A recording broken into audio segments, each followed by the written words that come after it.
Shalom, my name is Lipkin. Welcome to the Shomron, Israel's biblical heartland. Today I have a good friend joining me.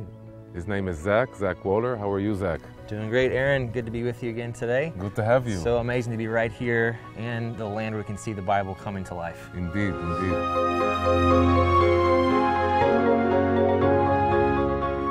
This is the place to come to see the Bible.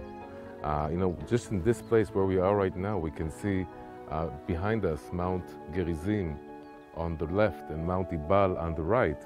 And this is the center of intensive biblical activity. Let's take a better look at the mountains.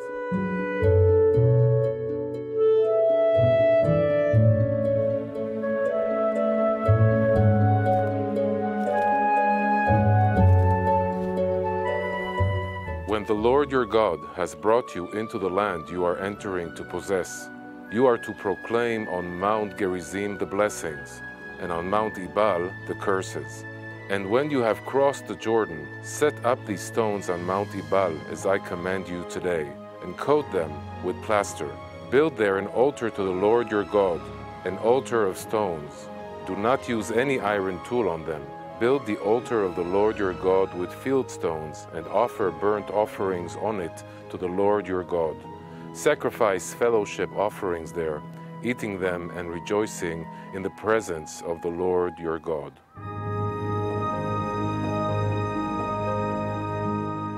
So this is the actual area where Moses told the Israelites to come to? Amazing, isn't it? Yeah. Yes, on the left is Mount Gerizim, the mountain of blessing. On the right is Mount Ebal, mountain of curses. And in the valley is the city of Shechem, that's also mentioned so many times in the Bible. This is the place that the ceremony of the blessings and the curses occurred. But we're rushing into it. There's another place that I think we should go to first really understand the reason why this place was chosen by God and by Moses and by the Israelites for this important ceremony.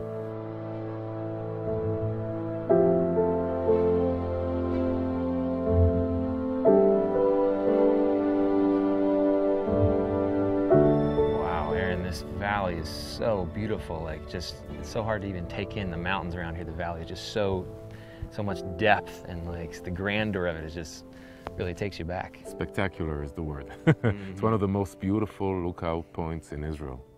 But the reason why I brought you here is because this valley is very important biblically.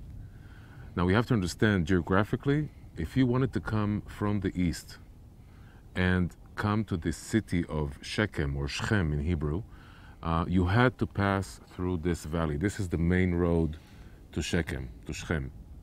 And when we read in Genesis, who's the first person who's coming to Shechem? Our father Abraham. Exactly. We read in Genesis 12, verse 6, when they came to the land of Canaan, Abraham passed through the land to the site of Shechem, at the oak of Moreh. Now remember, oak of Moreh, very, very important. We'll get to that later. Okay. The Lord appeared to Abraham and said, to your offspring I will give this land. So he built an altar there to the Lord who had appeared to him. This location is the first place where Abraham arrives at and builds an altar.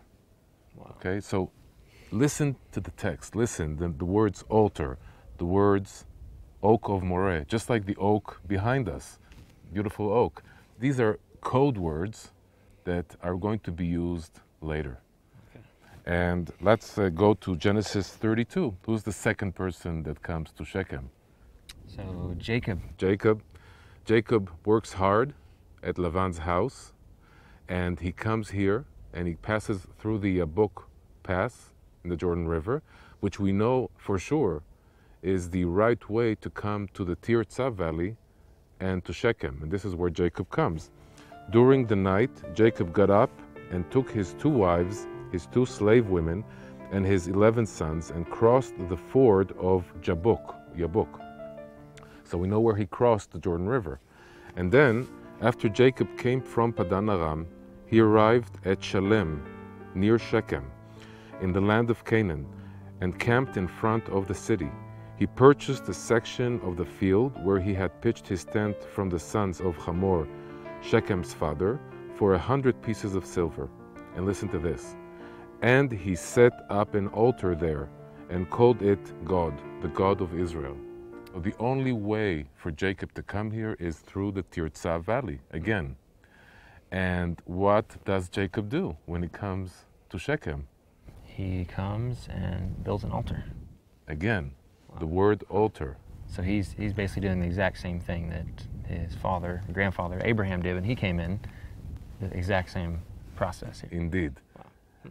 And so when we read about the Israelites and about the blessings of the curses and the ceremony, the commandment of Moses to the Israelites, we're hearing the same code words. And it shall come to pass, when the Lord thy God shall bring thee into the land, whither thou goest to possess it, that thou shalt set the blessing upon Mount Gerizim and the curse upon Mount Ebal. Are they not beyond the Jordan, behind the way of the going down of the sun? The way of the going down of the sun is another name for the Tirzah Valley. This is beside the oak of Moreh. Okay, we have a code word here. The Israelites hear it. What do they think about? So all these key words they're thinking. Moses wasn't just saying, all right, step 1 is this, step 2 is that, step 3 is this. They weren't just hearing, walk this path. They were hearing, go do what your father Abraham did. Go do what your father Jacob did. Go follow it in their footsteps and actually do the exact same things that they did. Right. And what is the thing they need to complete after coming to the place? So they need to build an altar. Build an altar. And when you have crossed the Jordan, set up these stones on Mount Ebal, as I command you today, and coat them with plaster. Build there an altar to the Lord your God, an altar of stones. Do not use any iron tool on them. Build the altar of the Lord your God with field stones, and offer burnt offerings on it to the Lord your God. Sacrifice fellowship offerings there, eating them and rejoicing in the presence of the Lord your God. And what do we know that they're going to do? They're going to have to do is to build an altar on Mount Ebal and do a ceremony. So they're following the footsteps of Abraham and Jacob. The Israelites are following the footsteps of their fathers and receiving God's covenant again. Wow. So Aaron, you pointed out the 2 mountains, Mount Gerizim, Mount Ebal, but do we know exactly where the ceremony took place that we see? I mean, it seems so dramatic and like such an important thing. Do we know exactly where that happened and where after that Joshua built the altar? This is indeed a very important ceremony. It's so important that it's mentioned twice, in Deuteronomy 11 and in Deuteronomy 27. Why is the Bible mentioning the same event twice? This is a very, very important event. Why? We need to go to another place to understand better how things really looked like.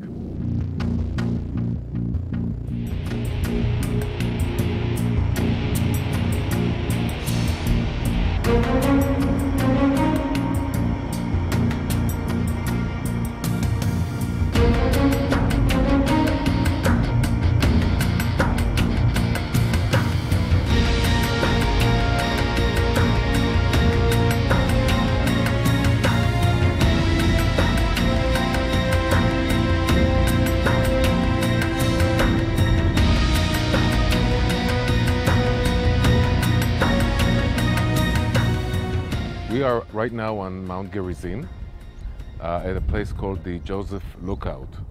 And this is a marvelous lookout, another one.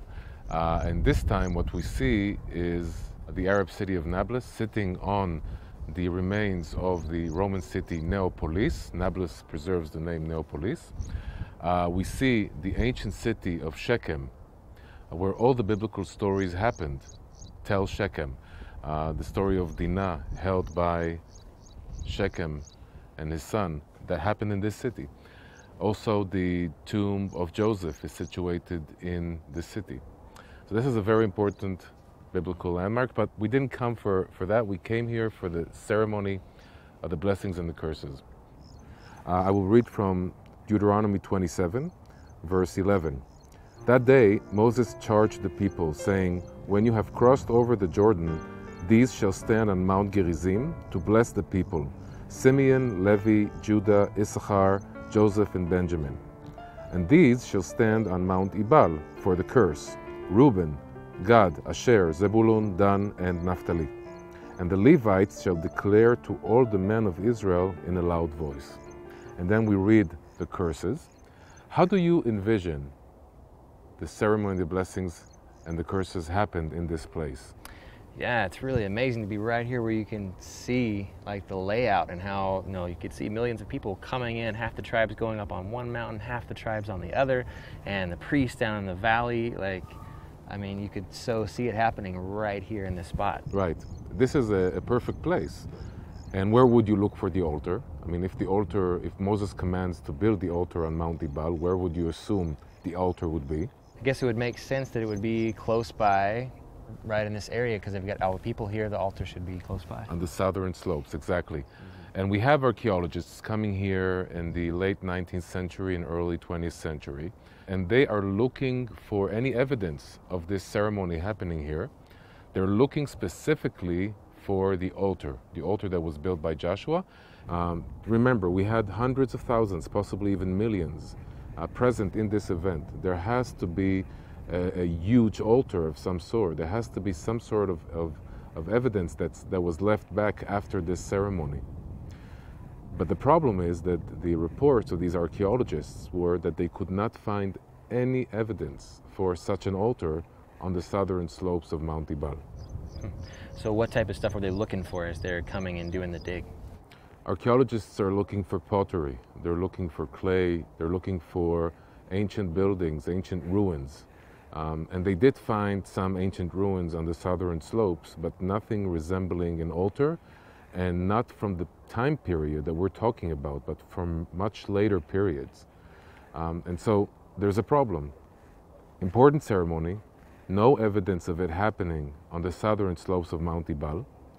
And in the 1960s, you have non-believing archaeologists that are saying if there's no evidence, and we are a science, archaeology is a science, if there's no evidence, then this ceremony never happened. And this claim joins other claims from other areas in Israel. There was no evidence found. Then the Bible, the stories in the Bible are not historical, they're made up. The Bible is a fairy tale. And this is becoming more and more of a problem because the Bible is shoved aside and it's not being looked at, not being regarded as an important book. So how do we handle that claim that, they're saying the Bible doesn't exist? Obviously we believe it does. So what do we do with that? Well, the answer is very simple. If you didn't find evidence, it doesn't mean that it didn't happen. It means that you didn't find evidence. So the evidence was either, run down or taken apart by later civilizations, or we're not looking in the right place. And this brings us to Professor Adam Zertal, a young Israeli archaeologist that is a non-believer, grew up in a kibbutz in Israel, and was very interested in the Israelite period. And he decides to do a survey of the Jordan Valley and Samaria. And when he arrives to Mount Ebal and he surveys it, not looking for an altar, not looking for anything intentionally, discovers a mysterious compound, not on the southern slopes of Mount Ebal, but on the northern ones.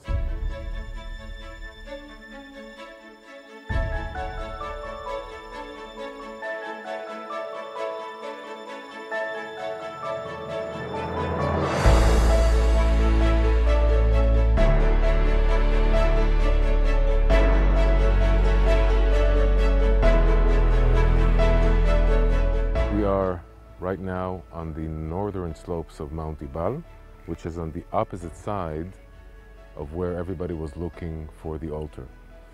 And Professor Adam Zertal is walking here with his crew in 1980. And suddenly what they see is that, first of all, there is a mysterious compound around us that resembles a footprint. Now, this is one footprint out of 6 that his crew discovered in their Samaria survey.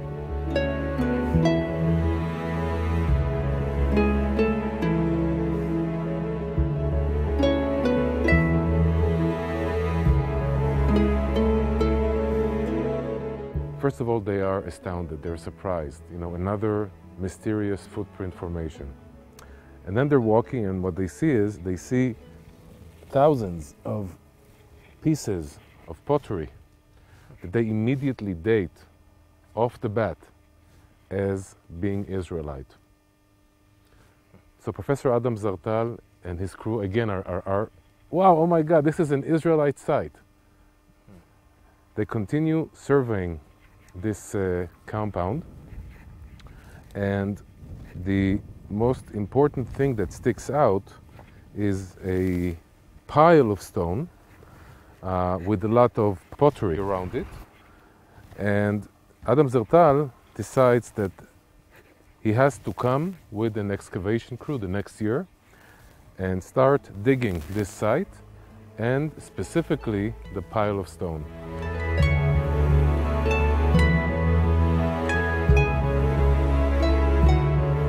And what they do is they start peeling away the stones, and suddenly they see straight lines of stones. So they understand there's some sort of structure under the pile of stone. Starting to take some sort of formation. There is exactly. There's some sort of a formation, some sort of a form. And they continue peeling away the stones, which is really weird because it looked like it was covered intentionally by stone, which preserved it for thousands of years. So they peel out the stones, and slowly they see a structure coming out of that pile of stone. And they don't know what it is, and obviously they're on Mount Ebal, and they're finding a structure that's Israelite. So everybody's thinking in the back of their head, ceremony, blessings, curses. No, it can't be. The Bible is a fairy tale. It never happened. The stories never happened. And Professor Adam Zertal takes a sketch of this weird structure, and he starts to investigate in libraries to see what it is. And he can't find any parallels.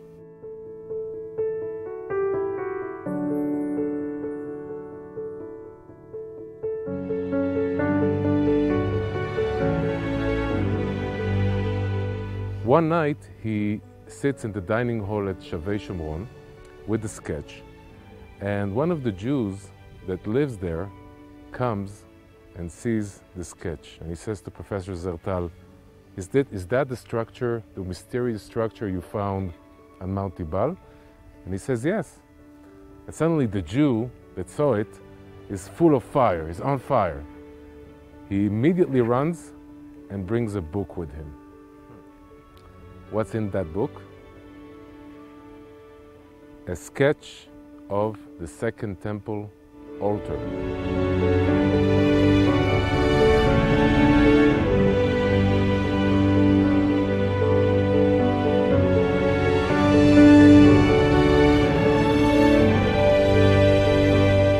And it looks exactly like the structure that Professor Zertal found. Wow. Huh. So his sketch, he just hand sketched it out of what it was, and it matched exactly what he saw in the book. Yeah, Adam Zertal went to libraries, looked at other civilizations, but the answer was exactly under his nose. It was in the Hebrew texts.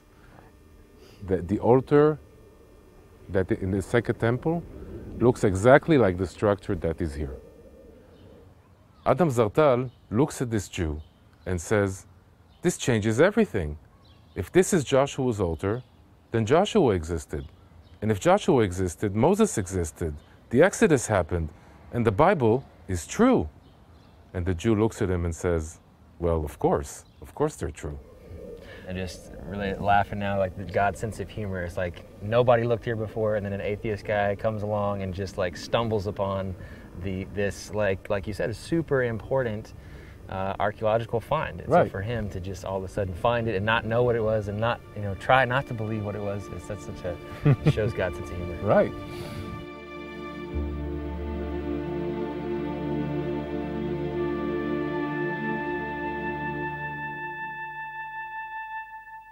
They start digging the main structure, and what they find is amazing. They find Egyptian scarabs. They find golden earrings that are shaped as in Egypt. They find pieces of pottery, of handles, with special markings that only appear in another place in Shiloh. They find pieces of dice that they would use in order to make a choice between this sacrifice or this sacrifice. And the most astounding discovery is almost 2 meters of ashes and bones of burnt animals. Now, Professor Zertal sends these samples to the Hebrew University, and they come back with answers. And the answers are, all the animals are pure animals. You don't find any pig bones, horse bones, donkey bones, only bones belonging to animals that are pure according to the Bible, according to the Torah. Another astounding detail is that they all belong to young animals, again, according to the Bible. Wow, wow. So every single piece of evidence here was all pointing directly towards this being a biblical structure, an altar from Joshua. Exactly. Wow. And when Adam Zertal understands what he found, he can't sleep.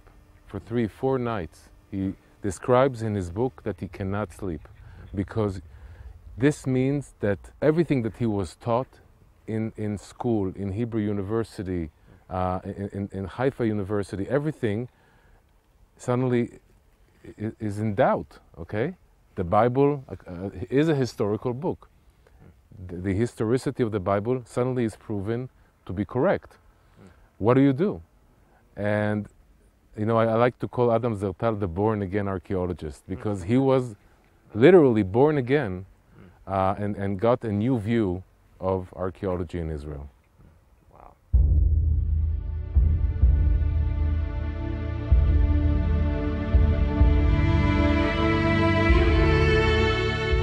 We're going to stand on the altar that Professor Zertal discovered, the altar that the Israelites built. For me, this is very, very exciting. I mean, you know, we're going to touch the place that Joshua, bin Nun, and Elazar and Phinehas, the sons of Aaron, walked on.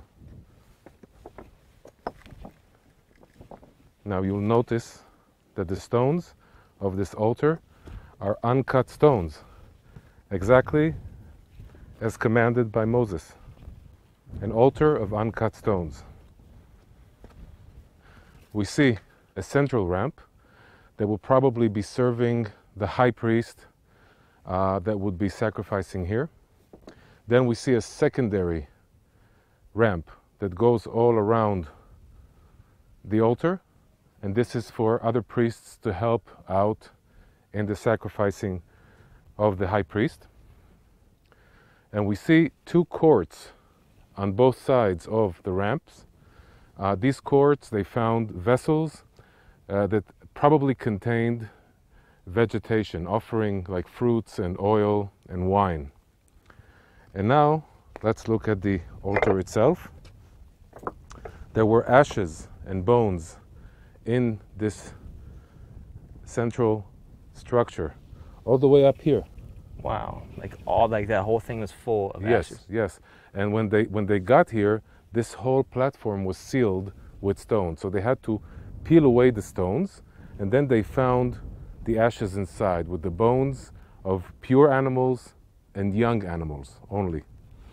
They also found the jewelry and the scarabs outside that was spilled out of the altar.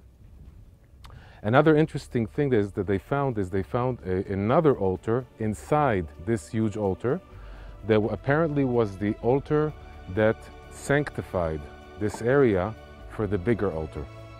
They call it the founding altar.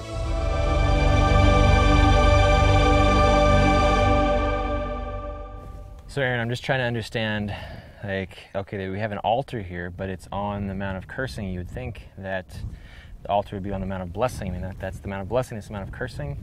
Why is the altar on the Mount of Cursing? That's one of the biggest mysteries in this story. First of all, we need to understand the significance of the ceremony. The significance of the ceremony is the following.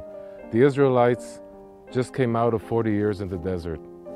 they are entering a new phase in their national life, a phase where they are establishing normal and natural presence in their homeland. In this situation, God needs to renew the covenant with them. And when you read the story of the ceremony and the story of Mount Sinai, the revelation in Mount Sinai, you will find many equivalent phrases.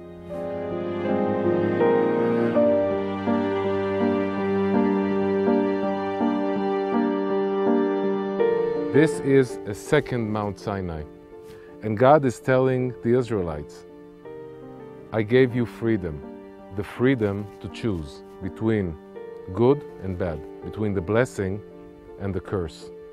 And these two mountains, Mount Gerizim and Mount Ebal, will testify for this covenant, for this ordeal. So why is the altar on Mount Ebal?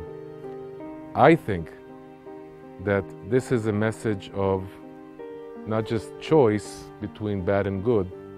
If you chose bad, if you chose not to live a righteous life, if you chose Mount Ebal, don't be despaired. The altar of God is on Mount Ebal for you to repent. In the Bible, the altar is a tool for repentance, a tool for coming closer to God. If you chose badly, if you chose to take the wrong path, you will always have the altar there to bring you back to the right path. And I think the altar on Mount Ebal is a message of repentance.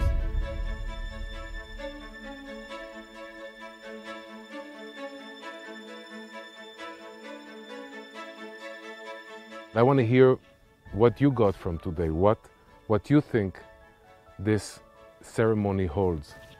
Well, there's several scriptures that come to mind. One is I'm thinking back, even as the children of Israel coming out of Egypt, I'm thinking about how God said, let my people go. And everybody knows that phrase, let my people go. But a lot of times they don't finish the sentence. It says, let my people go that they may serve me. And so right out of Egypt, the children of Israel are coming in, making their way through the desert, and then finally they come in and they arrive like right here. This is the arrival spot, basically. And here they set up an altar, just like we talked about, following in the footsteps of Abraham and Jacob. So to me, that's like really powerful that they're fulfilling what God set them free from Egypt to do. And so we're standing right here where the fulfillment, where the fruition of that instruction right out of Egypt happened right here in this spot. To serve God.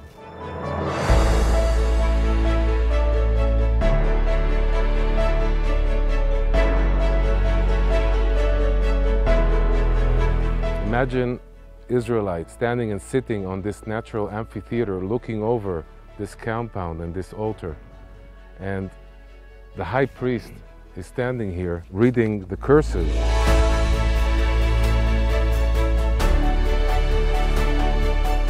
Cursed be the man who makes a carved or cast metal image, an abomination to the Lord, a thing made by the hands of craftsmen, and set it up in secret. And all the people shall answer, Amen. Amen. Cursed be anyone who dishonors his father or his mother, and all the people shall say, Amen. Amen. And the list goes on, reminding us of the 10 commandments, just like in Mount Sinai, and 12 curses to the 12 tribes, okay? 12 tribes, these are the foundation. Serve God and be good to one another. That's the bottom line of these curses.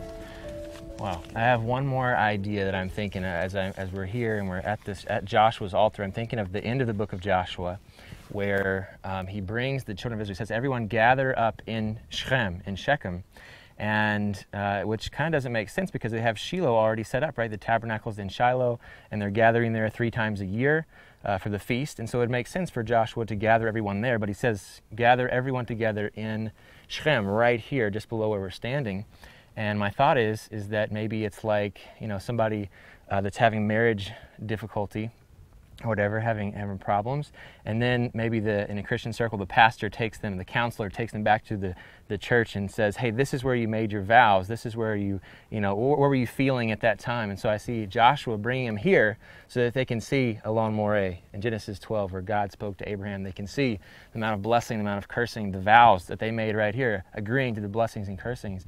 And at the end of the chapter, Joshua basically tells the children of Israel, says, hey, are you guys going to choose life or death? And they all say, we are witnesses today that as for me and my house, we will serve the Lord. So it's that choice again, and the Israelites choosing to serve God. And it happened right here, right by this altar, right by La Moreh, right by Mount Ebal, Mount Gerizim. Renew the covenant of marriage between the people of Israel and God.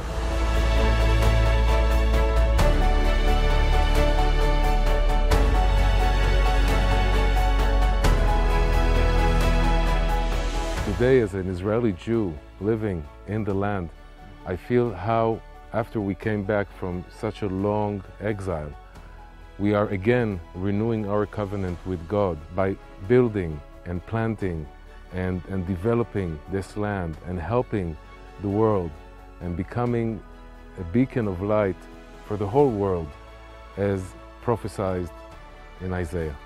And this is such a special place. Not only are you following the steps that God has given you, but you're also following in the footsteps of your forefathers and receiving the promise that was given to them. Hallelujah.